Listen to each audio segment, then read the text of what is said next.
जब हम रमज़ान का सोचते हैं तो जहन में क्या आता है? ज़ाहिर है रोज़े, इबादत, रात की नमाज़ें। लेकिन जानते हैं इस महीने में एक ऐसी सुपर पावर छुपी हुई है जिसे हम कभी-कभी नज़रअंदाज कर देते हैं और वो है दुआ। ये सिर्फ कुछ अल्फाज नहीं है, ये अल्लाह से एक डायरेक्ट लाइन है, अपनी तकदीर बदलने का एक हकीकी मौका। और रमज़ान तो इसका प्राइम टाइम है। तो चले खुद से एक सवाल पूछते हैं, क्या दुआ बस एक रस्म है, कोई मैकेनिकल अमल कि बस हाथ उठाए कुछ अल्फाज कहे और आमीन? क्या ये सिर्फ इतना ही है?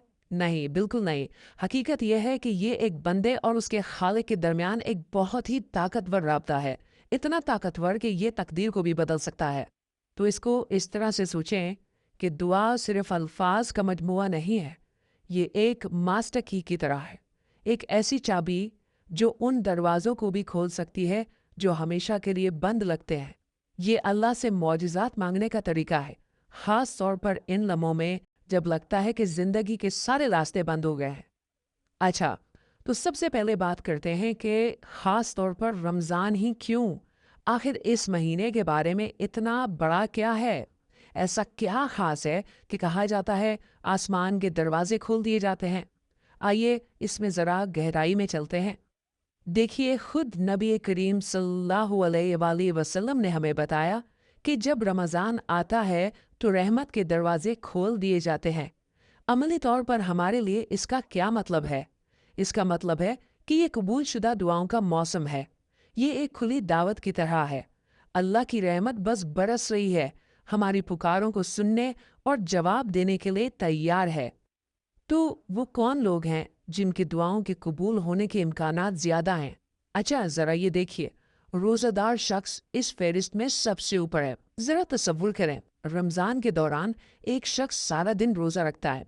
इसका मतलब है कि पूरे दिन उसकी दुआओं के कबूल होने के इम्कानात आसमान को छू रहे होते हैं। और इसके बारे में सोचें, ये एक मल्टीप्लायर इफेक्ट की तरह है। आपके पास खुद रमज़ान की बरकतें हैं, उसमें रोज़े की ताकत शामिल करें, फिर सदका का अजर भी डाल दे, और फिर आपके पास लैलतुल कद्र जैसे खास औकात है। जब ये तमाम बरकतें इकट्ठी हो जाती हैं तो एक दुआ के कबूल होने की सलाहियत बस आसमान से बातें करने लगती है। ठीक है, तो हमने ये तो जान लिया कि रमज़ान दुआ का महीना है, लेकिन क्या मांगने का कोई सही तरीका है, कोई गलत तरीका? बिल्कुल, आप इसे मांगने का फन भी कह सकते हैं। तो आइए इसके चंद बुनियादी उसूलों पर एक नज़र डालते हैं। तो इसके दो पहलू हैं, इसे ज़ाहिरी और बातनी आदाब के तौर पर सोचें। ज़ाहिरी आदाब जिस्मानी आमाल के बारे में है, वज़ू की हालत में होना, किबला की तरफ रुख करना, हाथ उठाना। लेकिन फिर बातनी हिस्सा आता है, और सच पूछें तो यही असल गेम चेंजर है। ये सब दिल की हालत के बारे में है। क्या हम वाकई हाजिर हैं? क्या हम मुखलिस हैं? क्या हमारे पास वो गैर मुतज़लज़ल यकीन है कि जिससे हम मांग रहे हैं वो ज़रूर जवाब देगा? सुन्नत नबी हमें एक खूबसूरत फ्रेमवर्क देती है।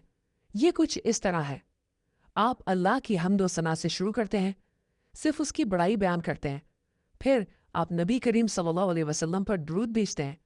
फिर आप अपनी ज़ाती दरख्वास्त पर आते हैं, अपना दिल खोल कर रख देते हैं। और एक बेहतरीन अमल यह है कि अपनी दरख्वास्त को 3 बार दोहराएं।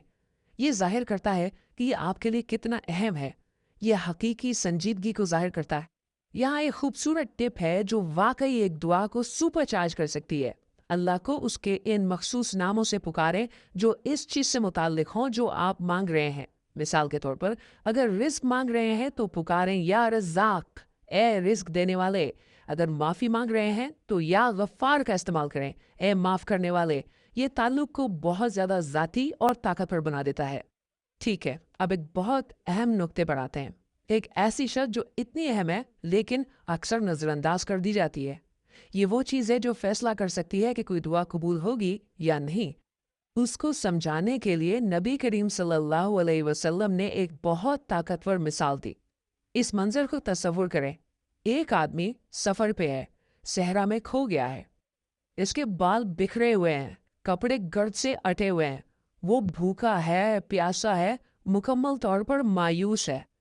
इस मुकम्मल बेबसी की हालत में वो आसमान की तरफ हाथ उठाता है और पुकारता है, ए रब, ए रब। मतलब हर लिहाज से उसकी दुआ कबूल होनी चाहिए, है ना? उसमें एक ज़रूरतमंद की तमाम निशानियां हैं। लेकिन फिर नबी करीम सल्लल्लाहु अलैहि वसल्लम का ताकतवर नतीजा आता है। उन्होंने फरमाया, लेकिन उसका खाना हराम ज़राए से है, उसका पीना हराम ज़राए से है, उसके कपड़े हराम से हैं, तो फिर इसकी दुआ कैसे कबूल हो सकती है? ये एक बहुत बड़ी याद दहानी है। हमारी दुआओं की कबूलियत का बराह रास्त ताल्लुक हमारी रोज़ी की पाकीज़गी से है। तो हम जानते हैं कि कैसे मांगना है। अगला सवाल ये है कि हमें किसके लिए मांगना चाहिए। दुआ का दायरा बहुत वसी होना चाहिए, सिर्फ हमारी अपनी ज़रूरियात से कहीं ज़्यादा। आइए इस दायरे को बढ़ाने के बारे में बात करते हैं।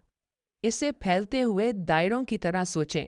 आप बिल्कुल मरकज़ से शुरू करते हैं, खुद से मग़फ़िरत, सेहत और अपनी ज़रूरियात के लिए मांगते हैं। फिर दायरा वसी होकर आपके करीबी ख़ानदान को शामिल करता है, शरीके हयात, बच्चे, वालिदैन। इनका नाम लेकर दुआ करना बहुत खूबसूरत है। वहाँ से दायरा फिर से फैलता है आपकी कम्युनिटी तक, और फिर इससे भी वसी पूरी उम्मत तक, ख़ास तौर पर उन लोगों के लिए जो दुनिया भर में तकलीफ़ में हैं। और यहाँ सबसे खूबसूरत बात है, एक हदीस का मफ़हूम है कि जब कोई शख्स किसी दूसरे के लिए उसकी गैर मौजूदगी में दुआ करता है तो एक फ़रिश्ता वही मुकर्रर किया जाता है जो कहता है आमीन, और तुम्हें भी वही मिले। सर इसके बारे में सोचें। दूसरों के लिए दुआ करना अपने लिए दुआ करने के बेहतरीन तरीकों में से एक है। ये एक नाकाबिल यकीनी रूहानी सरमायाकारी है। ठीक है, अपनी बात को समेटने के लिए आइए कुछ अमली बात करते हैं। आइए कुरान और सुन्नत से 3 नाकाबिल यकीन हद तक ताकतवर जामे दुआओं को जिंदा करें जो तकरीबन तमाम पहलुओं का अहाता करती हैं। सबसे पहले ये शायद कुरान की सबसे मशहूर और जामा दुआओं में से एक है। जब हम दुनिया की भलाई मांगते हैं तो हम हर अच्छी चीज़ मांग रहे होते हैं, सेहत, हिदायत, नेक खानदान, हलाल आमदनी, सब कुछ। और फिर आखिरत की भलाई और आग से हिफाजत। ये एक मुकम्मल ऑल इन वन पैकेज है। अगली ख़ास तौर पर ख़ानदान के लिए खूबसूरत दुआ।